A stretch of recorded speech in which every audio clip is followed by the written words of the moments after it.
नमस्कार दोस्तों, इस वीडियो में आप सीबीएसई बोर्ड के द्वारा आयोजित की गई सीटेट दिसंबर 2021 के दिनांक 1 जनवरी 2022 शिफ्ट के पेपर के चाइल्ड डेवलपमेंट एंड पेडागोजी यानी कि सीडीपी पार्ट का कंप्लीट सॉल्यूशन देखने जा रहे हैं। सीबीएसई बोर्ड ने सीटेट दिसंबर 2021 में ऑनलाइन मोड में 23 शिफ्टों में परीक्षा का आयोजन किया था, जिसमें से ये 12वें शिफ्ट का पेपर है। अगर आप सभी सब्जेक्ट्स के 23 शिफ्टों के पेपर का कंप्लीट सॉल्यूशन देखना चाहते हैं तो इस वीडियो के समाप्त होने के बाद से डिस्क्रिप्शन जरूर चेक करिएगा। डिस्क्रिप्शन में आपको 6 डेडिकेटेड प्लेलिस्ट मिलेंगे जिसमें अलग अलग सब्जेक्ट के 23 शिफ्ट के पेपर का कंप्लीट सॉल्यूशन प्रोवाइड कराया गया है। तो अगर आप सभी पेपर को देख लेंगे तो मैं दावे से कहता हूं कि 110 प्लस आपके मार्क्स ऐसे ही आ जाएंगे बिना किसी तैयारी के। और अगर चैनल पर पहली बार विजिट कर रहे हैं तो इसको सब्सक्राइब करते हुए बेल आइकन को जरूर प्रेस कर लीजिएगा सीटेट, यूपी टेट और सुपर टेट की बेहतरीन तरीके से तैयारी करने के संदर्भ में। चलिए दोस्तों, आज के इस महत्वपूर्ण वीडियो को प्रारंभ करते हैं। पहला प्रश्न पूछा गया था, निम्न में से कौन सा नियम यह सुझाव देता है कि शरीर के विभिन्न अंग विकास के विभिन्न चरणों में भिन्न भिन्न दरों से विकसित होते हैं, यानी कि अलग अलग अंग अलग अलग टाइम पर विकसित होता है। ये कौन सा सिद्धांत कहता है? इसका उत्तर हो जाएगा ऑप्शन नंबर 4। देखिए, विकास की दिशा अधोगामी एवं शीर्षगामी है। शीर्षगामी का मतलब क्या हुआ? मान लीजिए कि ये एक बालक है, ठीक है, तो शीर्षगामी का मतलब ये हुआ कि सर से लेकर के इसके एड़ी तक, यानी चोटी से एड़ी तक शीर्षगामी, पहले ऊपर से नीचे की तरफ उसका विकास होगा। और अधोगामी का मतलब क्या होता है? मान लीजिए ये बालक है तो इसका केंद्र क्या हो जाएगा? इसका हार्ट हो जाएगा, ठीक है, हृदय। हृदय से यानी केंद्र से बाहर की ओर, मान लीजिए बाहर क्या होगा? पहले भुजा आएगा, उसके बाद इसकी कलाई आएगी, उसके बाद इसका हथेली आएगा और अंत में उंगलियां आएंगी। यानी कि सबसे पहले वो अपने हाथ पर कंट्रोल पाएगा, फिर अपनी कलाई पर, फिर उसके बाद से अपनी हथेली पर और अंत में वो अपनी अंगुलियों पर कंट्रोल पाता है। तो ये विकास की दिशा अधोगामी और शीर्षगामी जो है, ये आपका सही उत्तर हो जाएगा ऑप्शन नंबर 4। अगला प्रश्न पूछा गया था, निम्न में से कौन सा कथन सही है? पॉजिटिव सेंस में आपसे उत्तर पूछा जा रहा है। चौथे विकल्प से शुरुआत करते हैं। दिया गया है, बच्चों का विकास केवल आनुवांशिकता पर आधारित होता है। देखिए, बच्चों का जो विकास होता है वो आनुवांशिकता और वातावरण के गुणनफल पर निर्भर करता है। मान लीजिए कि किसी वर्ष बारिश नहीं हुआ, बारिश क्या था? वातावरण था, लेकिन आपने उत्तम किस्म का बीज बोया। उत्तम किस्म का बीज क्या है? आनुवांशिक है। तो भले ही कितना ही आनुवांशिक लक्षण अच्छे हों, लेकिन बारिश ना होने की वजह से वहाँ पर फसल अच्छी नहीं होगी। यानी कि वातावरण और साथ ही साथ आनुवांशिक लक्षण दोनों इंपॉर्टेंट है बच्चों के विकास के लिए, ठीक है। तो चौथा विकल्प तो निगेटिव हो गया। और वैसे भी मैं आपको बता रहा हूं कि जिस भी ऑप्शन में आपको केवल वर्ड दिख गया वो हमेशा विकल्प को निगेटिव कर देता है, इस वजह से आपका उत्तर होगा ही नहीं। जिसमें आपको केवल दिख गया उस पर आपको एक तरीके से कंसीडर करने की जरूरत ही नहीं है, वो विकल्प हमेशा गलत ही होगा अगर पॉजिटिव सेंस में उत्तर पूछा गया है। तीसरा देखिए, बच्चों की सोच सामाजिक अंतःक्रिया से प्रभावित नहीं होती है। ले वाइगोस्की ने यह कहा था कि बच्चों का जो विकास होता है, जो सोच होता है, वह सामाजिक रूप से अंतःक्रिया करने के माध्यम से होता है, यानी कि वह इंटरेक्शन करने के माध्यम से ही चीज़ों को सीख पाते हैं। और ये विकल्प उसका उल्टा कह रहा है, यानी ये उत्तर नहीं होगा। दूसरा देखिए, बचपन वह अवधि है जिसमें 10 भिन्न अवस्थाओं में बांटा जा सकता है। तो क्या बचपन को 10 अवस्थाओं में बांटा गया है? नहीं, यह भी आपका निगेटिव उत्तर था, उत्तर नहीं होगा। एक ही विकल्प बचा ऑप्शन नंबर 1। देखिए, बच्चों का विकास एक सामाजिक सांस्कृतिक परिप्रेक्ष्य में होता है।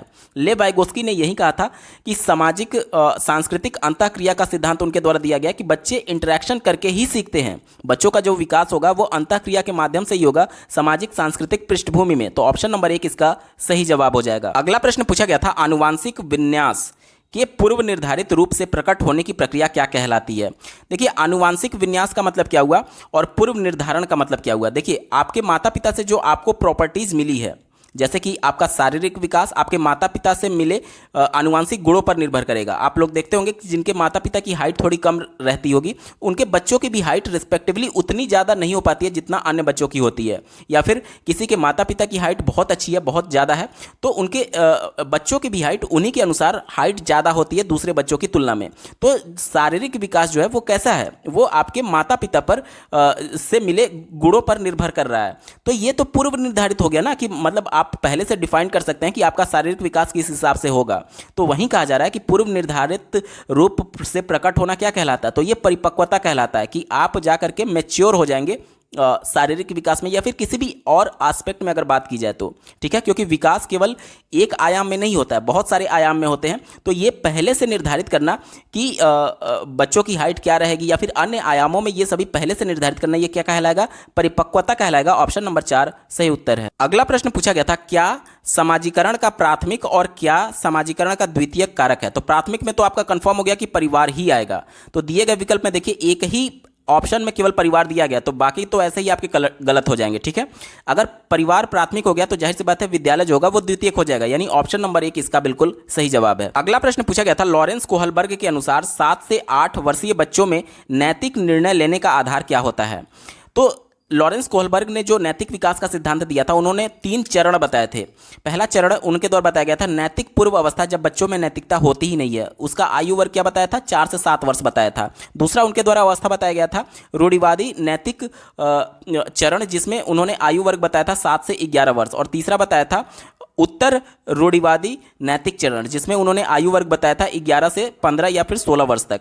अब यहाँ पर बच्चे की आयु कितनी है? 7 से 8 वर्ष है, तो ये इस वाली कैटेगरी में लाई करेगा, यानी कि बच्चों में नैतिकता नहीं है। और ये पूछा जा रहा है कि नैतिक निर्णय लेने का आधार क्या होता है। तो एक कहानी मैं आपको सुनाता हूँ। देखिए 4 से 7 वर्ष के जो बालक होंगे उनमें नैतिकता कैसे आती है। देखिए छोटे बच्चे, आपके घर में 2 छोटे बच्चे होंगे, तो एक को अगर आप टॉफ़ी देंगे, 10 टॉफ़ी भी दे दीजिए, 20 टॉफ़ी भी दे दीजिए, तो उसे ये लगता है कि सारी टॉफ़ी उसी के लिए है, और वो अपने दूसरे भाई को टॉफ़ी एक भी नहीं देता है। तब तक नहीं देगा जब तक उसे ये एहसास ना हो जाए कि अब मेरी पिटाई हो जाएगी। तो जैसे ही उसे ये लगने लगेगा कि अब मुझे दंड मिलेगा या फिर पिटाई होगी, तब वो कुछ टॉफ़ी निकाल करके, भले ही दबे हुए मन से, वो कुछ टॉफ़ी निकाल करके अपने भाई को देगा। यानी कि ये उसमें नैतिकता कैसे आ रही है? उसमें नैतिकता आ रही है दंड की वजह से, ठीक है। तो ऑप्शन नंबर 3 देखिए, दंड और आज्ञा पालन, इसका बिल्कुल सही जवाब हो जाएगा। ऑप्शन नंबर 3 सही उत्तर है। अगला प्रश्न पूछा गया था, जीन पियाजे के सिद्धांत में क्रमबद्धता किस संदर्भ में प्रयोग हुआ है? ऑप्शन नंबर 1 देखिए, वस्तुओं को किसी एक आयाम जैसे कि लंबाई पर आधारित क्रम देना। अब देखिए मान लीजिए बच्चों को आप विभिन्न आकार की लंबाइयों के छोटे छोटे लकड़ी के टुकड़े देते हैं, तो सबसे पहले वो क्या करेंगे? क्रम से व्यवस्थित करने के लिए सबसे बड़ा सबसे नीचे रखेंगे, उससे ऊपर उससे छोटा रखेंगे, उससे ऊपर उससे छोटा रखेंगे, उससे ऊपर अंत में सबसे छोटा रखेंगे। तो यही क्रमबद्धता है जीन पियाजे के सिद्धांत में, कि किसी एक आयाम, अब यहाँ पर चूंकि यहाँ पर प्रॉपर्टी क्या थी? लंबाई की ही प्रॉपर्टी थी, लंबाई के आधार पर हम लोग डिफ्रेंशिएट कर पा रहे हैं। अब कोई ऐसा वस्तु हो जिसमें किसी दूसरे आयाम, जैसे कि मान लीजिए किसी दूसरे आयाम के आधार पर उसको वर्गीकृत किया गया हो, तो उस आयाम के आधार पर क्रम में निर्धारित करना, ये क्रमबद्धता जीन पियाजे के द्वारा बताया गया था। तो ऑप्शन नंबर 1 इसका बिल्कुल सही जवाब होगा। अगला प्रश्न पूछा गया था, 5 वर्षीय नसीमा को ये लगता है कि चिकनी मिट्टी के गोले को यदि दबाकर एक सांप के रूप में परिवर्तित कर दें तो चिकनी मिट्टी बढ़ जाती है। जीन पियाजे के अनुसार उसकी इस सोच के पीछे कौन सा तर्क है? ध्यान से समझिएगा। एक लड़की है जिसका नाम है नसीमा, ठीक है, इसकी आयु है 5 वर्ष। तो ये इसके पास एक चिकनी मिट्टी इस प्रकार से गोले फॉर्म में है, ठीक है, इस प्रकार से चिकनी मिट्टी है। अब उसको क्या करती है कि वो दोनों हथेली पर रगड़ते रगड़ते घुमाते घुमाते एक सांप इस प्रकार से बना देती है, इस प्रकार से, ठीक है, बेलनाकार ये सांप बना दिया उसने। अब उसको ये लगता है कि ये इतना ही छोटा था और ये इतना लंबा हो गया, तो उसे ये लगता है कि देखिए चिकनी मिट्टी बढ़ गई है, चिकनी मिट्टी बढ़ गई है सांप बनाने में। तो ये पूछा जा रहा है कि इसके सोच के पीछे कौन सा तर्क छुपा है? तो देखिए ये एक तरीके से उसके सोच के पीछे केंद्रीयता छुपा है। केंद्रीयता क्या होता है? तो जीन पियाजे ने बताया था कि किसी भी वस्तु के या फिर चीज के एक ही एस्पेक्ट पर केवल ध्यान देना, एक ही एस्पेक्ट यानी एक ही आयाम पर केवल ध्यान देना। अब यहाँ पर इसको ये लग रहा था कि ये इतना ही लंबा है, गोला जो है इतना ही लंबा है, और जो सांप बनाया गया वो इतना लंबा है। तो वो बस ये ध्यान दे रही है कि इसकी लंबाई ज़्यादा है, बस एक ही आयाम पर ध्यान दे रही है कि लंबाई ज़्यादा है, इस वजह से सांप में ज़्यादा मिट्टी होगी। और उसे ये लगा कि चूंकि इसकी लंबाई कम थी, इस वजह से इसमें कम मिट्टी रही होगी। तो ये केंद्रीयता की वजह से था। मतलब एक समय में बच्चे द्वारा किसी वस्तु के केवल एक ही आयाम पर ध्यान केंद्रित कर पाना, ये केंद्रीयता होती है, और इसी की वजह से उसे ऐसा लग रहा था कि सांप बनाने में अब चिकनी मिट्टी बढ़ गई है। तो ऑप्शन नंबर देखिए 2 यहां पर सही उत्तर होगा। अगला प्रश्न पूछा गया था, लेव वाइगोत्स्की के संज्ञानात्मक विकास का सिद्धांत किस पर आधारित है? तो ये सामाजिक संरचना पर आधारित है। उन्होंने बताया था कि बच्चे सामाजिक अंतःक्रिया के माध्यम से ही अधिगम करते हैं। तो ऑप्शन नंबर 1 सामाजिक संरचना सही जवाब होगा। अगला प्रश्न पूछा गया था, लेव वाइगोत्स्की ने बच्चों के स्वयं से संवाद करने की क्रिया के लिए किस शब्द का प्रयोग किया है? तो उनके द्वारा निजी संवाद का प्रयोग किया गया। देखिए, ये लेव वाइगोत्स्की के द्वारा के अनुसार प्रश्न पूछा गया। अगर जीन पियाजे के द्वारा पूछा जाता तो इसका उत्तर स्वकेंद्रीयवाद हो जाता, लेकिन चूंकि ये लेव वाइगोत्स्की की बात कर रहा है तो निजी संवाद इसका उत्तर होगा। इसका मतलब क्या हुआ, थोड़ा सा मैं आपको समझाने की कोशिश करूंगा। देखिए, मान लीजिए कि कल आपको कोई पेपर देने जाना है, मान लीजिए सीटेट का ही एग्जाम देने जाना है, तो उससे एक दिन पहले रात में आप मन में क्या सोचते हैं कि सीटेट का पेपर देने जाना है, सबसे पहले मैं एडमिट कार्ड रख लेता हूं। तो सबसे पहले आप एक एडमिट कार्ड रखेंगे, उसके बाद से आपको लगता है कि एक आईडी प्रूफ ओरिजिनल में ले जाना होगा, तो एक आईडी प्रूफ ओरिजिनल आप रखते हैं। उसके बाद से आप मन में ही ये सभी बातें कर रहे हैं, आप अपने मन में ही ये सभी बातें कर रहे हैं और उसको एक्शन के तौर पर वो सभी चीज़ें इकट्ठा कर रहे हैं जो परीक्षा के एग्जामिनेशन हॉल में आपको ज़रूरत पड़ने वाली है। उसके बाद से आपको लगता है कि पेंसिल एक रख लेना चाहिए या फिर पेन रख लेना चाहिए, ताकि हम लोग कैलकुलेशन या फिर इस प्रकार की कुछ भी रफ कार्य करने के लिए करेंगे, तो आप एक पेन रख लेते हैं। इस प्रकार से ये क्या है, देखिए आप अपने कार्यों की योजना बना रहे हैं, कार्यों की योजना बना रहे हैं और वो अपने मन में ही एक तरीके से संवाद अपने आप से कर रहे हैं और उसी प्रकार से एक्शन कर रहे हैं। यही काम बच्चे भी करते हैं, लेकिन चूंकि वो बड़ों की तरह नहीं सोच पाते, वो जो सोच रहे होते हैं वो बोल देते हैं। जैसे बच्चे को देखेंगे तो आप देखेंगे तो वो अपने आप में ही बातें करते रहते हैं, वो ऐसे बात करेंगे, उनके पास कोई खिलौना है तो कहेगा कि ये हाथी है, ये कार इसके ऊपर चढ़ जाएगा, ये हाथी दूसरे कार को दबा देगा, या फिर हाथी मछली को खा जाएगा। तो ये अपने आप में खिलौनों को खेलते हुए बातें करता रहता है, वो भी अपने कार्य की योजना ही बना रहा है, लेकिन चूंकि उसकी आयु इस हिसाब से नहीं है, उसमें अभी क्षमता विकसित नहीं हुई है कि वो मन में इस प्रकार के योजनाओं को बना पाए। इसी वजह से वो बोलने लगता है, अपने आप में बड़बड़ाने लगता है और इसी को लेव वाइगोत्स्की ने निजी संवाद कहा था। ऑप्शन नंबर 1 सही उत्तर होगा। अगला प्रश्न पूछा गया था, एक प्रगतिशील कक्षा की निम्न में से कौन सी विशेषता है? पहला विकल्प देखिए, ड्रिल और अभ्यास पर जोर देना। बार बार अभ्यास कराने से बच्चे मशीन की तरह काम करने लगेंगे। क्यों? क्योंकि एक प्रश्न का मान लीजिए एक विधि बता दिया गया, तो क्या बच्चे उसी विधि का बार बार अभ्यास करेंगे या फिर अपने हिसाब से नया विधि खोज करने के लिए आप प्रेरित करेंगे? जब नया खोज कर रहे होंगे तो वो सृजनात्मक बनेंगे और बार बार एक ही विधि से अभ्यास करने से वो मशीन बन रहे हैं, ठीक है, उनमें कुछ भी नया विचार, अपने मौलिक विचार नहीं आ पा रहे हैं बार बार अभ्यास करने की वजह से, ठीक है। तो ये निगेटिव था, आपका उत्तर नहीं होगा। दूसरा देखिए, योग्यता आधारित स्थायी अलगाव। अब देखिए, बच्चे की जो योग्यता है उसी में वो रुचि लेता है। अब आप जब उसको स्थायी रूप से उसके योग्यता से अलग कर देंगे तो वो रुचि नहीं लेगा, और जैसे ही रुचि उसका खत्म हुआ तो वो इंटरनली मोटिवेशन उसका खत्म हो जाएगा। उसके बाद से वो अधिगम में भी ध्यान कम देगा और इसके बाद से वो अर्थपूर्ण अधिगम नहीं कर पाएगा। तो ये निगेटिव था, आपका उत्तर नहीं होगा। चौथा विकल्प देखिए, पुरस्कार और दंड का प्रयोग। दंड हमेशा निगेटिव सेंस देता है। एनसीएफ 2005 दंड देने को निषेध करती है, तो ये विकल्प वैसे भी गलत हो गया। वैसे भी अगर मान लीजिए अगर आपको लग रहा होगा कि पुरस्कार पॉजिटिव है, तो यहाँ पर मैं बता दूं कि पुरस्कार जो होता है वो बाह्य अभिप्रेरणा का काम करता है, यानी कि एक्सटर्नली बच्चे मोटिवेट होते हैं पुरस्कार की वजह से, लेकिन इसकी भी लिमिटेशंस होनी चाहिए। अगर बार बार बच्चे को पुरस्कार दिया गया तो एक समय के बाद ये सैचुरेशन आ जाता है और वो इनाम देने के बाद भी एक्सटर्नली मोटिवेट नहीं हो पाता है। तो ये निगेटिव सेंस में है, आपका उत्तर नहीं होगा। एक ही विकल्प बचा, ऑप्शन नंबर 3 देखिए, सहयोगितापूर्ण अधिगम। यानी कि आप बच्चों के साथ सहयोग की भावना रखेंगे तभी वो अर्थपूर्ण अधिगम कर पाएंगे। तो ये प्रगतिशील कक्षा का विशेषता होता है। ऑप्शन नंबर 3 सही जवाब होगा। अगला प्रश्न पूछा गया था, एक बच्चे में दूसरों की नीयत और इच्छाओं को समझने की योग्यता है। यह बुद्धि किस प्रकार के स्वरूप को दर्शाती है? तो जब दूसरे की बात करें तो आपका उत्तर अंतरावैयक्तिक होगा, और जब अपने अंदर के इच्छाओं को समझने की योग्यता की बात करें तो आपका उत्तर अंतःवैयक्तिक होगा। क्योंकि यहाँ पर दूसरों की बात की गई है, इस वजह से इंटर पर्सनल यानी कि अंतरावैयक्तिक इसका सही जवाब हो जाएगा। ऑप्शन नंबर 2 सही उत्तर होगा। अगला प्रश्न पूछा गया था, राष्ट्रीय शिक्षा नीति 2020 में निम्न में से कौन सा कथन प्रस्तावित है? पहला विकल्प देखिए, अपनी मातृभाषा में शिक्षित होना शैक्षिक और प्रौद्योगिकी उन्नति में बाधक है। तो ये विकल्प निगेटिव था, क्योंकि राष्ट्रीय शिक्षा नीति 2020 मातृभाषा में ही बच्चों को पढ़ाए जाने के संदर्भ में यहाँ पर पैरवी कर रही है। तो ये निगेटिव सेंस में था, आपका उत्तर नहीं होगा। दूसरा देखिए, विद्यालयों को बच्चों को अंग्रेजी भाषा की प्रथम भाषा के रूप में सीखने और बोलने के लिए प्रोत्साहित करना चाहिए। ये भी गलत है, क्योंकि अंग्रेजी भाषा नहीं बल्कि उसकी मातृभाषा में सीखने और बोलने के लिए प्रस्तावित करना चाहिए। प्रथम भाषा क्या होगा? प्रथम भाषा हमेशा मातृभाषा होगा। यहाँ पर अंग्रेजी हो सकता है किसी का मातृभाषा हो, लेकिन सबके लिए अंग्रेजी प्रथम भाषा नहीं है, इस वजह से ये निगेटिव था, ठीक है। चौथा देखिए, द्विभाषिक उपागम में उलझन पैदा करता है और सीखने में बाधा डालता है। द्विभाषिक उपागम क्या होता है?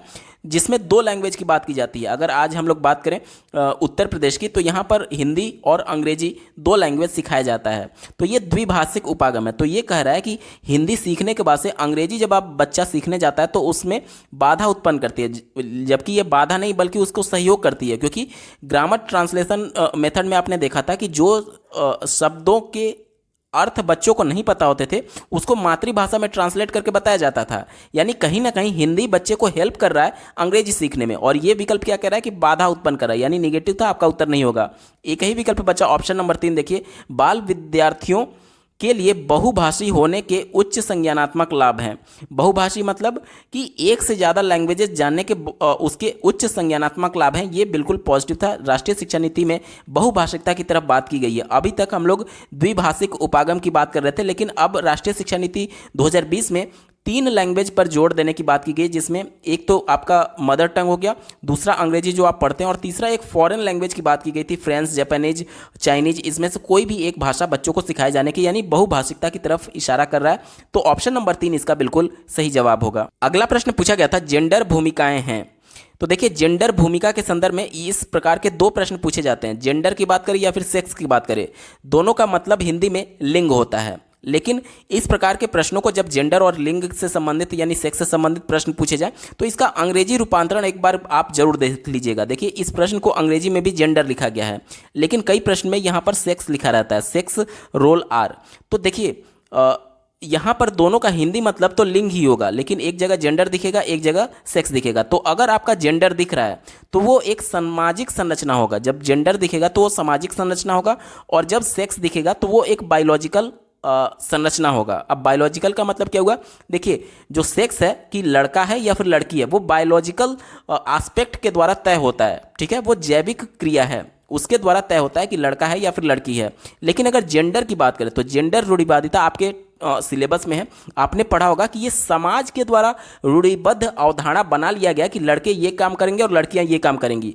तो ये बायोलॉजी तय नहीं करता है, आपका जैविक व्यवहार तय नहीं करता है, बल्कि समाज ने तय कर दिया है कि लड़कियां जो हैं वो आर्ट साइड से पढ़ाई कर रही हैं और लड़के जो हैं वो साइंस साइड से पढ़ाई कर रहे हैं। तो ये समाज के द्वारा एक तरीके से थोपा गया है अवधारणा। तो इसी वजह से जेंडर को सामाजिक संरचना से जोड़ करके देखा जाता है। अब इसी प्रश्न पर हम लोग आते हैं। कहा जा रहा है कि जेंडर भूमिकाएं हैं। तो अभी हमने देखा कि जेंडर जो है वो क्या है? सामाजिक संरचना है। तो सामाजिक संरचना होने की वजह से यह अधिग्रहित व्यवहार है। अधिग्रहित का मतलब क्या हुआ? लर्नड, यानी कि सीखा गया, यानी आपके व्यवहार में परिवर्तन हुआ। कैसे? समाज के इंटरेक्शन के माध्यम से, यानी कि समाज के संपर्क में आने की वजह से आपने समाज की अवधारणाओं को अधिग्रहित कर लिया कि लड़के हैं तो ये काम करेंगे, लड़कियां हैं तो ये काम करेंगी। तो ऑप्शन नंबर 1 इसका बिल्कुल सही जवाब हो जाएगा। अधिग्रहित व्यवहार है जेंडर भूमिकाएं। अगला प्रश्न पूछा गया था, सतत एवं समग्र मूल्यांकन का प्राथमिक उद्देश्य क्या है? तो सतत और समग्र मूल्यांकन का प्राथमिक उद्देश्य यही होता है कि बच्चों को कहाँ पर समस्या आ रही है उस समस्या को पहचान करना और उसे दूर करने की कोशिश करना। तो इसी को आप ध्यान में रख करके उत्तर देंगे। पहला विकल्प दिया गया है, छात्रों के प्रदर्शन की एक दूसरे से तुलना करना। तुलना करना कभी भी उद्देश्य नहीं होता है मूल्यांकन का, ये निगेटिव था, आपका उत्तर नहीं होगा। तीसरा देखिए, छात्रों को उनके प्रदर्शन के अनुसार वर्गीकृत करना। अब तुम पास हो, तुम फेल हो, तुम बहुत तेज हो, तुम बहुत कमजोर हो, इस हिसाब से लोगों को बांटने की बात कर रहा है। तो ये विकल्प निगेटिव था, आपका उत्तर नहीं होगा। चौथा देखिए, छात्रों को किसी विषय में सफल और विफल घोषित करना। केवल पास फेल घोषित करने के लिए मूल्यांकन नहीं किया जाता है। ऑप्शन नंबर 2 देखिए, छात्रों की समझ को आंकना और पाठ्यक्रम तथा शिक्षा शास्त्र को उनके अनुसार रूपांतरित करना। आज हम लोग बाल केंद्रित शिक्षा की बात करते हैं, यानी जो बालक है वो केंद्र में होना चाहिए, पाठ्यक्रम उसके अनुसार ढालना है। ठीक है, तो यही ऑप्शन नंबर 2 कह रहा है कि छात्रों की समझ को आंकना, कि बच्चे कितने कॉन्सेप्ट को समझ पा रहे हैं, और उसके बाद से इस मूल्यांकन के बाद से उस पूरे पाठ्यक्रम को उस बालक के मानसिक स्तर या फिर उस बालक की समझ के अनुसार ढालना ही एक तरीके से सतत और व्यापक मूल्यांकन का प्राथमिक उद्देश्य होना चाहिए। तो ऑप्शन नंबर 2 इसका बिल्कुल सही जवाब है। अगला प्रश्न पूछा गया था, अपनी कक्षा के लिए मूल्यांकन पद्धति तय करने से पहले एक शिक्षक को किन बातों पर विचार करना चाहिए? मूल्यांकन पद्धति का मतलब क्या हो गया कि किस प्रोसेस के तहत बच्चे का मूल्यांकन करना है। ये तय करने से पहले टीचर जो है वो किन किन बातों पर विचार करेगा, आपसे पूछा जा रहा है। पहला दिया गया है, मेरे अलावा इन परिणामों का उपयोग कौन करेगा? देखिए, अब जो टीचर मूल्यांकन करेगा उसका उपयोग सिर्फ वही नहीं कर रहा होगा, बल्कि उस विद्यालय के अन्य टीचर भी उसका प्रयोग कर सकते हैं। माता पिता भी उसका प्रयोग करेंगे अपने बच्चों की प्रगति को जानने के लिए। साथ ही साथ समुदाय के लोग भी इसका प्रयोग कर सकते हैं बच्चे के प्रोग्रेस को समझने के लिए। यानी ये कहीं ना कहीं केवल उस टीचर तक सीमित नहीं है, क्योंकि आज हम लोग सतत और व्यापक मूल्यांकन की बात करते हैं, जिसमें समग्र विकास के लिए यानी पूरा सर्वांगीण विकास के लिए उसका मूल्यांकन करना है। तो कहीं ना कहीं दूसरे टीचर्स के लिए भी ये हेल्पफुल होगा कि बच्चा अन्य एस्पेक्ट्स में किस प्रकार से परफॉर्म कर पा रहा है। तो ये तो बिल्कुल पॉजिटिव है। दूसरा देखिए, विशिष्ट छात्रों के अधिगम वक्र का पता लगाने का सर्वोत्तम तरीका क्या है। अब यहाँ पर देखिए, विशिष्ट छात्र में कौन कौन से आएंगे, तो सामान्य के अलावा जितने भी छात्र होंगे, चाहे वह अति क्रियाशील हो, चाहे बहुत तेज हो या फिर बहुत कमजोर हो, ये सब विशिष्ट छात्र के अंतर्गत आएंगे। ठीक है, तो इनको किस प्रकार से एक तरीके से अधिगम वक्र या फिर इनको सीखने में क्या कठिनाई आ रही है, इसका कैसे अच्छे तरीके से मूल्यांकन किया जाए, ये ज़्यादा जरूरी है। तो निश्चित तौर पर टीचर इसके बारे में भी सोचेगा, क्योंकि देखिए कक्षा में आज हम लोग समावेशी कक्षा की बात करते हैं, उसमें सामान्य बालक भी हैं, विशिष्ट बालक भी हैं और शारीरिक रूप से अक्षम बालक भी हैं। तो मान लीजिए कोई शारीरिक रूप से अक्षम है, जैसे कि श्रवण बाधित है या फिर दृष्टि बाधित है, तो उसका मूल्यांकन आम बच्चों की तरह नहीं किया जा सकता है। तो उनके लिए कौन सा सर्वोत्तम तरीका होगा, ये भी कहीं ना कहीं टीचर इस पर विचार कर रहा होगा। तो ये भी पॉजिटिव था, आपका उत्तर होगा। तीसरा देखिए, कौन सा तरीका अध्यापक को स्वयं के शिक्षा शास्त्र पर चिंतन में मदद करेगा। अब देखिए, निश्चित तौर पर अगर बालक सीखने में असमर्थ है, कोई कॉन्सेप्ट उसको समझ नहीं आ रहा है, तो हो सकता है कि टीचर के द्वारा जो शिक्षण पद्धति अपनाई जा रही है वो हो सकता है गलत हो सकता है कि जो विधि के माध्यम से जो टीचर बच्चों को सिखा रहा है वो गलत तरीके से बच्चों को सिखा रहा हो। मान लीजिए कोई श्रवण बाधित है, तो अब उसको किताब पढ़ करके आप सुनाएंगे तो क्या वो पढ़ पाएगा? नहीं पढ़ पाएगा। क्यों? क्योंकि वो सुन ही नहीं रहा है। तो उसके लिए सही विधि क्या होगा, ये चयन करना है आपको। ठीक है, तो ये भी कहीं ना कहीं टीचर्स को एक तरीके से चिंतन करने में मदद करेगा। तो ये भी पॉजिटिव था, आपका उत्तर होगा। चौथा देखिए, कौन सी विधि छात्रों को उच्चतम अंक पाने में मदद करेगी। तो अंक पाना, ज़्यादा नंबर लाना, ये कभी भी मूल्यांकन पद्धति का उद्देश्य नहीं होता है। तो ये आपका नहीं होगा। यानी कि आपका विकल्प क्या बना, 1 2 3 सही है। तो दिए गए विकल्प में देखिए, पहला गलत हो गया, दूसरा गलत हो गया, तीसरा देखिए इसमें भी 1 2 3 नहीं है और चौथे में भी 1 2 3 नहीं है। यानी कि इसके चारों विकल्प गलत हैं।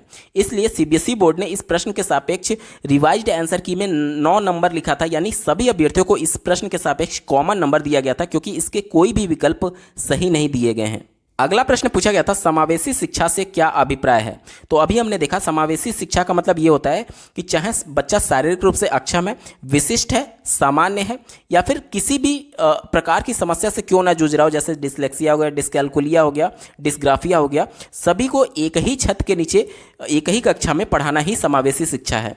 तो अब इस अवधारणा को ध्यान में रखते हुए आपको उत्तर देना। पहला दिया गया है, आर्थिक रूप से कमजोर यानी ईडब्ल्यूएस का आरक्षण केवल सरकारी विद्यालय में ही उपलब्ध करवाया जाए। तो क्या यह समावेशी शिक्षा का मतलब है? नहीं है, उत्तर नहीं होगा। दूसरा देखिए, दिव्यांग छात्रों को सिर्फ विशेष विद्यालयों में ही शिक्षा दी जाए। ये भी गलत है, क्योंकि दिव्यांग छात्रों को आज सामान्य छात्रों के साथ सामान्य स्कूल में पढ़ाए जाने के संदर्भ में समावेशी शिक्षा पैरवी करता है। तो ये उसका विरोध कर रहा है, इस वजह से निगेटिव था, आपका उत्तर नहीं होगा। तीसरा देखिए, सरकारी विद्यालयों में केवल अंग्रेजी भाषा पढ़ाई जाए। ये भी उत्तर निगेटिव है। मैं पहले भी बार बार कर रहा हूँ, जहाँ भी केवल वर्ड आ गया वो हमेशा विकल्प को निगेटिव कर देता है। कभी भी वो विकल्प होगा ही नहीं अगर पॉजिटिव सेंस में प्रश्न पूछा गया है। एक ही विकल्प बचा, ऑप्शन नंबर 4 देखिए, योग्यता से परे होकर सभी बच्चों को गुणवत्तीय शिक्षा उपलब्ध करवाई जाए। योग्यता से परे होने का मतलब क्या है? अब देखिए, बच्चा हो सकता है कि बहुत ज़्यादा तेज हो सकता है अति क्रियाशील हो सकता है बहुत कमजोर हो। तो ये उनकी योग्यता हो गई। कोई बहुत कमजोर है, कोई बहुत तेज है, तो ये योग्यता से हट करके योग्यता से परे, यानी कि योग्यता पर ध्यान ही नहीं देना है। चाहे शारीरिक रूप से अक्षम बालक है, सक्षम बालक है, या फिर पढ़ने में कोई समस्या आ रही है, बहुत तेज है, अति क्रियाशील है, सामान्य, सबको एक ही छत के नीचे एक ही कक्षा में पढ़ाना है। तो ये समावेशी शिक्षा से अभिप्राय है। ऑप्शन नंबर 4 सही उत्तर होगा। अगला प्रश्न पूछा गया था, यहाँ पर देखिए एक स्टेटमेंट दिया गया है और उसके बाद से एक रीजन दिया गया है और इन दोनों को पढ़ करके आपको विकल्प को चुनना है। पहला दिया गया है स्टेटमेंट, पढ़ाते समय एक शिक्षक को पाठ्य सामग्री को दर्शाने के लिए विभिन्न तरीके अपनाने चाहिए। अब यहाँ पर पाठ्य सामग्री जो है उसको अलग अलग तरीके से दिखाने की बात कर रहा है। क्यों? क्योंकि हो सकता है कि कोई ऐसा भी बालक हो जो दृष्टि बाधित हो, तो उसको किसी अन्य माध्यम से रिप्रेजेंट किया जाएगा उस पाठ्य सामग्री को। हो सकता है कोई श्रवण बाधित हो, तो उसके लिए अलग तरीका अपनाया जा सकता है उस पाठ्य सामग्री को एक तरीके से रिप्रेजेंट करने के संदर्भ में। तो ये तो पॉजिटिव था, आपका उत्तर होगा। अब इसका रीजन क्या दिया गया, देखिए शिक्षक को अधिगमकर्ताओं की विविध आवश्यकता हेतु अपने शिक्षा छात्र को उसके अनुकूल बनाना चाहिए। यानी कि मान लीजिए कोई श्रवण बाधित है, यहाँ पर क्या है, विविध आवश्यकता। अब कोई श्रवण बाधित है तो जाहिर सी बात है उसके लिए क्या आवश्यक है, उसके लिए ये आवश्यक है कि उसके लिए विजुअल इफेक्ट का इस्तेमाल किया जाए कि वो सुन नहीं सकता है लेकिन देख सकता है, तो देख करके वो उस कॉन्सेप्ट को समझ पाएगा। अब मान लीजिए कोई दृष्टि बाधित है तो उसके लिए विविध आवश्यकता क्या हो जाएगा, विशेष आवश्यकता क्या हो जाएगा, ब्रेल लिपि। तो अगर ब्रेल लिपि का उपयोग किया जाएगा तो निश्चित तौर पर वो उस कॉन्सेप्ट को समझ पाएगा। या फिर कोई श्रवण सामग्री लाया जाए, जैसे कि टेप रिकॉर्डर लाया जाए और उसको सुनाया जाए, क्योंकि वो देख नहीं सकता है लेकिन सुन जरूर सकता है। तो ये सभी विविध आवश्यकताओं वाले बच्चों के लिए एक तरीके से शिक्षा शास्त्र को उसके अनुकूल बनाना चाहिए। तो देखिए, जो पहला वाला कहा गया था स्टेटमेंट की विभिन्न तरीकों को अपनाना चाहिए। क्यों अपनाना चाहिए? क्योंकि जो विविध आवश्यकता वाले बालक हैं उनके अनुसार ही अपने शिक्षण शास्त्र को अनुकूल बनाना है। तो पहला वाला सही था और दूसरा भी सही है, और जो दूसरा है वो पहले की सही व्याख्या कर रहा है, क्योंकि जो शारीरिक रूप से अक्षम है, जिनके अलग अलग आवश्यकताएं हैं, उनको ध्यान में रखते हुए विभिन्न तरीकों को अपनाना चाहिए। ठीक है, तो दोनों स्टेटमेंट सही है और आर जो है वो सही व्याख्या करता है। एक ही ऑप्शन नंबर 1 सही जवाब होगा। अगला प्रश्न पूछा गया था, एक बच्ची लिखाई में निरंतर कठिनाई का सामना करती है, उसे अक्षर बनाने और शब्दों के बीच अंतर करने में चुनौती महसूस होती है, यह लक्षण किस अधिगम विकार की ओर इशारा करता है? तो देखिए, लेखन से संबंधित ये समस्या है, तो लेखन वैफल्य इसका सही उत्तर हो जाएगा। यहाँ पर आपको कन्फ्यूजन हो सकता है हिंदी में, इस वजह से मैं आपको इसका अंग्रेजी वर्जन दिखाना चाहूँगा। यहाँ पर देख सकते हैं इसी प्रश्न के ऑप्शन नंबर 2 में डिस्ग्राफिया दिया गया है। डिस्ग्राफिया को हिंदी में लेखन वैफल्य कहते हैं, तो ऑप्शन नंबर 2 यहाँ पर सही जवाब हो जाएगा। अगला प्रश्न पूछा गया था, विद्यार्थियों में व्यक्तिगत विभिन्नताओं को पूरा करने के लिए एक शिक्षक को क्या करना चाहिए? व्यक्तिगत विभिन्नता मतलब जैसे कि अभी हमने देखा कि कोई अति क्रियाशील बालक है, कोई बहुत तेज है, कोई बहुत कमजोर है, कोई शारीरिक रूप से अक्षम है, कोई सुन नहीं सकता, कोई देख नहीं सकता, इस प्रकार की चीजें, तो ये व्यक्तिगत विभिन्नता हो गई। तो इसको पूरा करने के लिए एक शिक्षक को क्या करना चाहिए? तो पहला, चौथे विकल्प से हम लोग शुरुआत करेंगे। कहा जा रहा है पेपर पेंसिल आधारित परीक्षणों की संख्या में वृद्धि करना और पुनर्स्मरण पर बल देना। पुनर्स्मरण का मतलब रटने पर जोर देने की बात कर रहा है। तो देखिए, रटना, याद करना, पुनर्स्मरण, ये सभी चीजें हमेशा निगेटिव होती है, कभी भी आपका उत्तर नहीं होगा। और वैसे भी यहाँ पर पेपर पेंसिल पर आधारित परीक्षण की बात कर रहा है। अब कक्षा में ऐसे भी बालक होंगे जो देख नहीं सकते होंगे, तो क्या वो पेपर पेंसिल पर परीक्षा दे पाएंगे? नहीं दे पाएंगे। तो ये सबके लिए नहीं हो सकता है, इस वजह से निगेटिव था, आपका उत्तर नहीं होगा।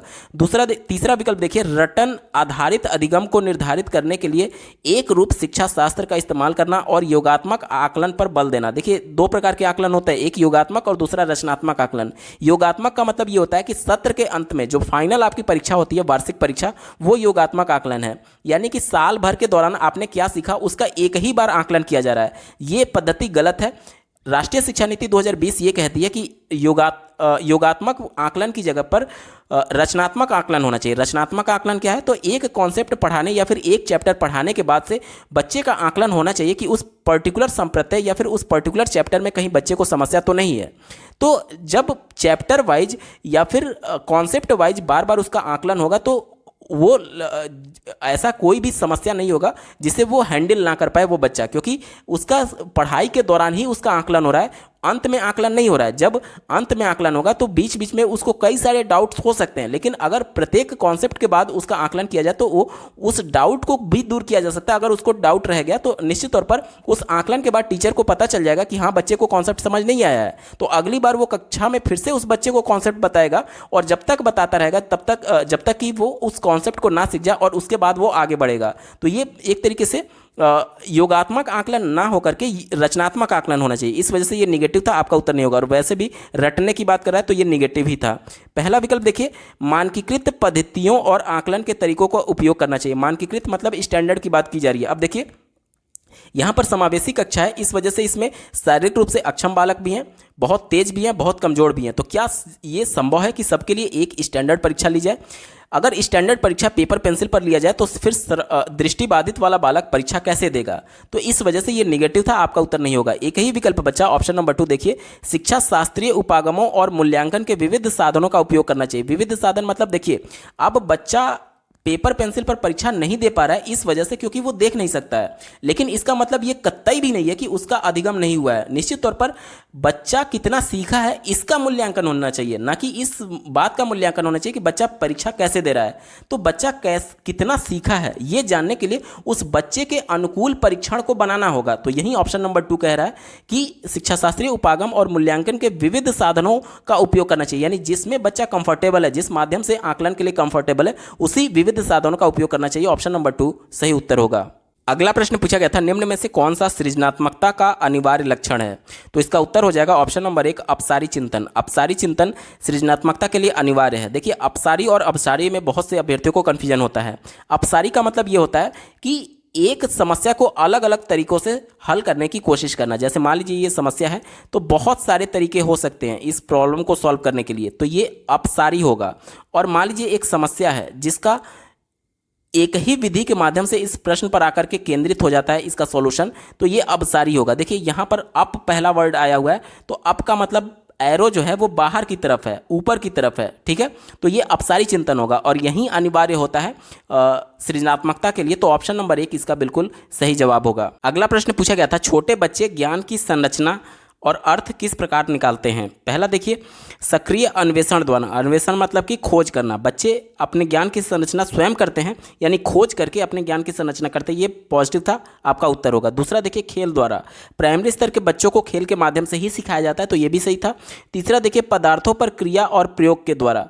प्रयोग करना यानी खुद करके सीखना, ये भी पॉजिटिव सेंस में, इस वजह से आपका उत्तर होगा। चौथा देखिए, सहपाठियों और वयस्कों संग सहभागिता द्वारा। लेव वाइगोत्स्की के सिद्धांत के अनुसार बच्चे इंटरेक्शन करके ही सीखते हैं, और यानी कि कहीं ना कहीं ये भी विकल्प सही है, यानी कि चारों इसके विकल्प सही हैं। दिए गए ऑप्शंस में देखिए ऑप्शन नंबर 4 1 2 3 4 इसका बिल्कुल सही उत्तर होगा। अगला प्रश्न पूछा गया था, एक अध्यापिका बच्चों को फोन नंबर रटने के लिए फोन नंबर के 10 अंकों को 3-4 अंकों के समूह में बांट कर याद करना सुझाती है। अध्यापिका द्वारा सुझाई गई यह रणनीति क्या कहलाएगी? यानी कि मान लीजिए किसी का फ़ोन नंबर 1 2 3 4 5 6 7 8 9 और 0 है, तो उन्होंने ये कहा कि 3-3 का ग्रुप पहले बनाया और अंत में 4 का ग्रुप बनाया। देखिए 3 और 4 के ग्रुप में कहा जा रहा है, बांट करके इस फ़ोन नंबर को रटने के लिए कहा। तो ये पूछा जा रहा है कि अध्यापक द्वारा सुझाई गई यह रणनीति क्या कहलाएगी? तो यहाँ पर देखिए नंबरों को खंड तोड़ा गया है, यानी खंडीकरण किया गया है। ऑप्शन नंबर 1 खंडीकरण इसका सही उत्तर होगा। अगला प्रश्न पूछा गया था, निम्न में से अधिगम की कौन सी दशा पर विद्यालयों में सबसे अधिक बल देना चाहिए? सबसे अधिक बल किस पर देना चाहिए पूछा जा रहा है। चौथा विकल्प देखिए, उद्दीपन अनुक्रिया संबंधों द्वारा व्यवहार का अनुबंधन। देखिए उद्दीपन अनुक्रिया का मतलब क्या हुआ?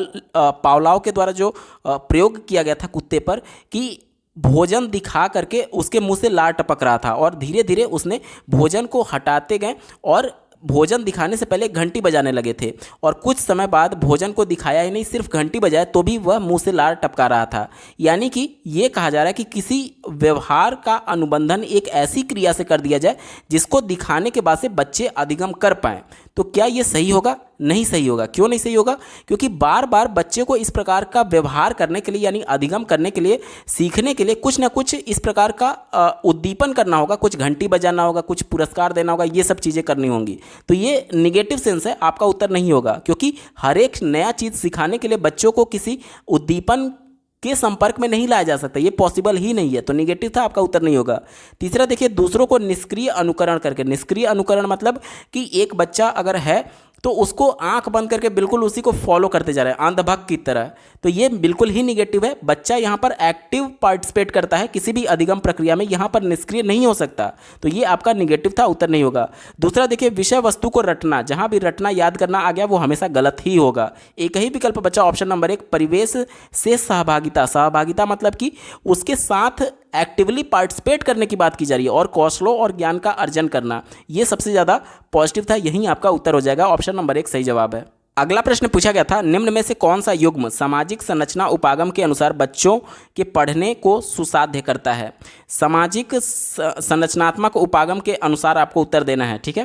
पहला विकल्प देखिए, सलमा विद्यार्थियों को नए शब्द सिखाने के लिए फ्लैश कार्ड का उपयोग करती है और उनके सही उत्तरों के लिए उन्हें टॉफ़ी देकर के पुरस्कृत करती है। तो यहाँ पर फ्लैश कार्ड दिखाना कहीं से भी सामाजिक संरचना यानी कि इंटरेक्शन नहीं हो रहा है, इसमें इंटरेक्शन नहीं हो रहा है, कार्ड दिखाया जा रहा है और उसके बाद से सही उत्तर बताने पर उसको टॉफी दिया जा रहा है। तो ये एक्सटर्नल मोटिवेशन का काम कर रहा है टॉफी। यहाँ पर सामाजिक संरचना उपागम का उपयोग नहीं किया जा रहा है, इस वजह से ये आपका उत्तर नहीं होगा। ठीक है, ये गलत हो गया। दूसरा देखिए, परामति विविध प्रकार की पुस्तकें अपने विद्यार्थियों को पढ़ने के लिए देती है। जो विद्यार्थी एक विशिष्ट पुस्तक पढ़ते हैं उन्हें नियमित रूप से पुस्तक पर परिचर्चा करने के लिए कहती है। अब परिचर्चा का मतलब क्या हुआ? डिबेट करना, यानी एक दूसरे से इंटरेक्शन करना, अंतःक्रिया करना। तो देखिए, सामाजिक संरचना लेव वाइगोस्की के द्वारा जो सिद्धांत दिया गया था उसके अंदर उन्होंने अंतःक्रिया को ही बात कही थी कि बच्चे अंतःक्रिया के माध्यम से सीखते हैं, और चूंकि यहाँ पर भी चर्चा किया जा रहा है इस वजह से ये पॉजिटिव था। तीसरा देखिए, अरुंधति नए शब्दों का अर्थ समझने के लिए संदर्भ सहित संकेतों का इस्तेमाल पर बल देती है। अब संदर्भ सहित संकेत का मतलब क्या हुआ कि जिस कॉन्टेक्स्ट की बात की जा रही है उसी कॉन्टेक्स्ट से संबंधित सिंबल्स की बात की जा रही है। तो यहाँ पर जो सिंबल्स हैं वो कहीं ना कहीं इंटरैक्ट करते हैं आपसे। देखिए, आप जब रोड पर यात्रा कर रहे होते हैं तो आपको सड़क के कुछ सिंबल्स दिखते हैं, सड़क यातायात के नियम के कुछ सिंबल्स दिखते हैं, तो वो क्या कर रहे हैं? आपसे इंटरेक्शन कर रहे हैं कि यहाँ से टर्न लेना है, यहाँ से राइट लेना है। तो ये भी तो एक तरीके से अंतःक्रिया हुआ कि भले वो बोल नहीं रहा है लेकिन वो आपसे इंटरेक्ट कर रहा है कि अब आपको लेफ्ट मुड़ना है, अब आपको राइट मुड़ना है, अब आपका स्पीड 40 होना चाहिए। ये सब चीज़ें आपसे इंटरेक्ट करता है सिंबल्स के माध्यम से। तो ये भी सामाजिक संरचना उपागम होगा। क्यों? क्योंकि अंतःक्रिया यहाँ पर भी हो रहा है। ठीक है, भले ही वन वे हो रहा है लेकिन हो जरूर रहा है। तो ये भी आपका पॉजिटिव था। चौथा देखिए, रेखा अपने विद्यार्थियों को उन शब्दों को 5 बार लिखने के लिए देती है जो वर्तनी परीक्षा में गलत करते हैं। तो ये निगेटिव है। क्यों? क्योंकि यहाँ पर कोई भी कम्युनिकेशन नहीं हो रहा है, इंटरेक्शन नहीं हो रहा है, तो ये गलत हो गया। यानी कि दूसरा और तीसरा इसका सही जवाब होगा। अब दिए गए विकल्प में देखिए, ऑप्शन नंबर 3 में देखिए 2 और 3 दिया गया, यही आपका सही उत्तर होगा। अगला प्रश्न पूछा गया था, एक शिक्षक होने के नाते आप अपने छात्रों में समस्या समाधान क्षमताओं को किस प्रकार सुसाध्य करेंगे? पहला विकल्प देखिए दिया गया है, अपने विद्यार्थियों में डर की भावना पैदा करके। जब बच्चे में आप डर उत्पन्न करेंगे तो कहीं ना कहीं उसकी रुचि प्रभावित होगी, और जैसे ही उसका रुचि प्रभावित होगा वो इंटरनली मोटिवेशन उसका खत्म होने लगेगा और वो अधिगम से भागने लगेगा, वो अधिगम में रुचि नहीं लेगा। तो ये निगेटिव था, आपका उत्तर नहीं होगा। दूसरा देखिए, समस्याओं के हल हेतु अटल तरीके के इस्तेमाल को बढ़ावा देकर के। अब कहा जा रहा है कि एक ही तरीके से प्रश्न को सॉल्व करना है, इससे बच्चे में मौलिकता खत्म हो जाएगी, सृजनात्मक बच्चा नहीं बनेगा। तो ये निगेटिव था, आपका उत्तर नहीं होगा।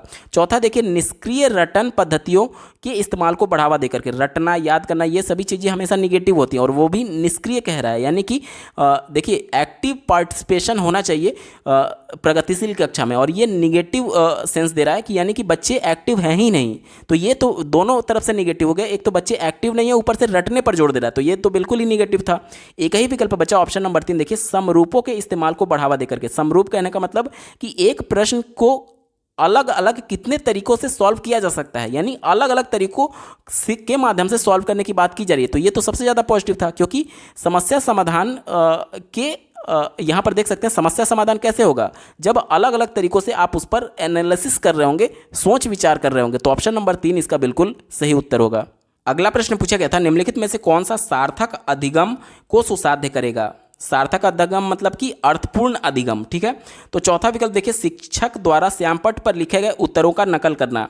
अब बच्चा केवल ब्लैक बोर्ड पर लिखी हुई चीज़ों को कॉपी में उतार मात्र रहा है, उसे कुछ भी अधिगम नहीं हो रहा है, क्योंकि उसके व्यवहार में कुछ परिवर्तन ही नहीं हुआ, वो तो सिर्फ देख करके लिख रहा है। इससे उसमें लेखन कौशल का एक तरीके से आप कह सकते हैं कि जिस प्रकार से श्रुतलेख होता है कि सुन करके लिखना, उसी प्रकार से देख करके ये लिखना मात्र है। यानी बच्चे की राइटिंग में बस सुधार हो सकता है, उसका अधिगम जो है वो सार्थक नहीं होगा। तो ये निगेटिव था, आपका उत्तर नहीं होगा।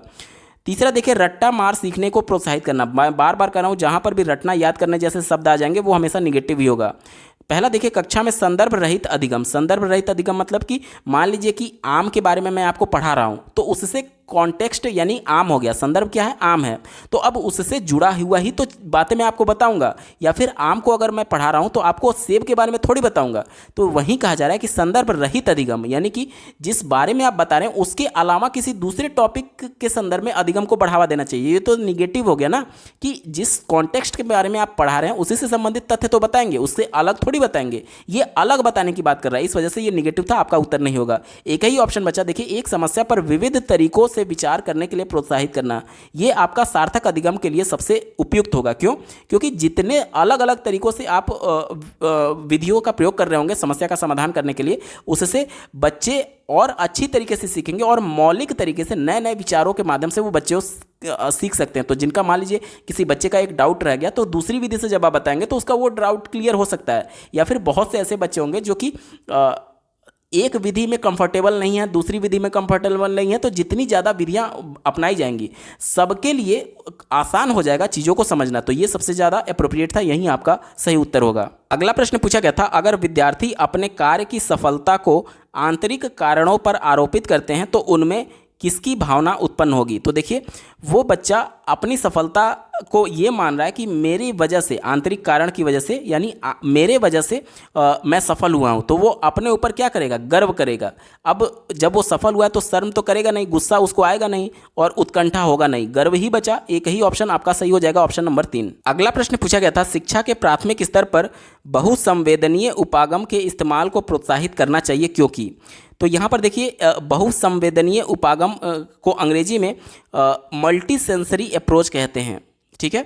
तो इसके इस्तेमाल से अधिगम और अधिक प्रभावशाली बनाया जा सकता है। ऑप्शन नंबर 1 ही इसका सही जवाब हो जाएगा। अगला प्रश्न पूछा गया था, बच्चे अक्सर विभिन्न संकल्पों के बारे में वैकल्पिक संकल्पनाएं और भ्रांति गठित कर लेते हैं। इस संदर्भ में निम्न में से कौन सा कथन सही नहीं है? निगेटिव वाला आपको उत्तर देना है, ठीक है। तो ये कहा जा रहा है कि मान लीजिए कोई कॉन्सेप्ट है तो उसके बारे में अलग से कोई दूसरा कॉन्सेप्ट बच्चे बना लेते हैं और इसकी वजह से वो भ्रांति यानी कि भ्रम की स्थिति उत्पन्न हो जाती है, ठीक है। तो ये आपसे पूछा जा रहा है कि इसके बारे में कौन सा सही नहीं है। चौथे विकल्प से शुरू करेंगे। देखिए, कहा जा रहा है कि वैकल्पिक संकल्पनाओं और भ्रांतियां सदैव निराधार नहीं होती हैं, बल्कि बच्चों को अपने आसपास की दुनिया के बारे में सहज समझ को दर्शाती हैं। यानी कि मान लीजिए कोई कॉन्सेप्ट बच्चे को पढ़ाया गया, तो उससे जुड़ा हुआ दूसरा कॉन्सेप्ट अगर बच्चा देख रहा है या फिर समझने की कोशिश कर रहा है या फिर उसके वजह से उसके मन में कोई भ्रम आ रहा है, तो निश्चित तौर पर बच्चा अपने परिवेश में जो देखता है उसी के बारे में वो सोचता है और उसी के तहत वो सीखता है। तो यही इस विकल्प में कहा जा रहा है कि हमेशा जो वैकल्पिक संकल्पनाएं और भ्रांति हैं वो निराधार नहीं होती है, बल्कि आसपास जो बच्चे ने देखा है, जो उसके परिवेश का हिस्सा है, वो उसके सहज समझ को दर्शा रहा होता है कि हमारे परिवेश में इस प्रकार से होता है, हमारे घर में इस प्रकार से होता है। तो ये कहीं ना कहीं पॉजिटिव था, इस वजह से आपका उत्तर नहीं होगा, क्योंकि निगेटिव सेंस वाला आपका उत्तर होना चाहिए, प्रश्न में नहीं पूछा गया था। तीसरा विकल्प देखिए, एक अध्यापक को निश्चित रूप से वैकल्पिक संकल्पनाओं और भ्रांतियों पर गौर करना चाहिए, क्योंकि ये सीखने सिखाने की प्रक्रिया में महत्वपूर्ण होते हैं। निश्चित तौर पर देखिए, एक प्रश्न को सॉल्व करने के कई तरीके हो सकते हैं, यानी कि अल्टरनेट कॉन्सेप्ट के बारे में भी बताना चाहिए। तो ये तो बिल्कुल सही था, और साथ ही साथ इससे बच्चों में जो भ्रांति है, जो भ्रम है, वो भी दूर किया जा सकता है, ठीक है, गौर करने से। तो ये भी आपका पॉजिटिव था, उत्तर नहीं होगा। दूसरा देखिए, बच्चों और वयस्कों में वैकल्पिक संकल्पनाओं और भ्रांतियों का गठन बहुत स्वाभाविक होता है। जाहिर सी बात है, एक कॉन्सेप्ट को लेकर के अगर बच्चा समझने में कुछ गलती कर रहा है तो वो उसको लेकर के मिसकॉन्सेप्शन अपने माइंड में बना लेता है। तो ये तो बिल्कुल कॉमन बात है, स्वाभाविक बात है। तो ये भी आपका पॉजिटिव था, इस वजह से उत्तर नहीं होगा। एक ही विकल्प बचा, ऑप्शन नंबर 1। देखिए, एक अध्यापिका को बच्चों द्वारा गठित वैकल्पिक संकल्पनाओं और भ्रांतियों को सख्त रूप से हतोत्साहित करना चाहिए।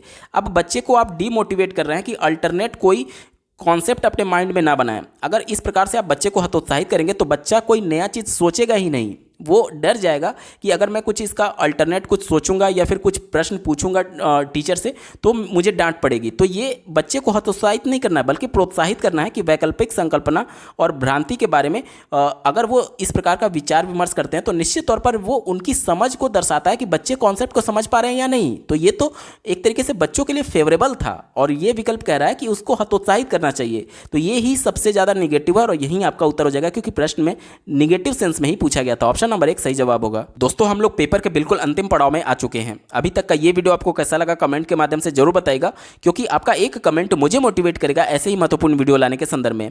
इस पेपर का अंतिम प्रश्न पूछा गया था, निम्न में से अधिगम का कौन सा परिप्रेक्ष्य यह कहता है कि ठोस प्रलोभनों और पुरस्कारों द्वारा विद्यार्थियों को सीखने के लिए अभिप्रेरित किया जा सकता है। यानी कौन सा यहाँ पर जो परिप्रेक्ष्य है वो ये मानता है कि पुरस्कार के माध्यम से बच्चों को सीखने के लिए मोटिवेट किया जा सकता है।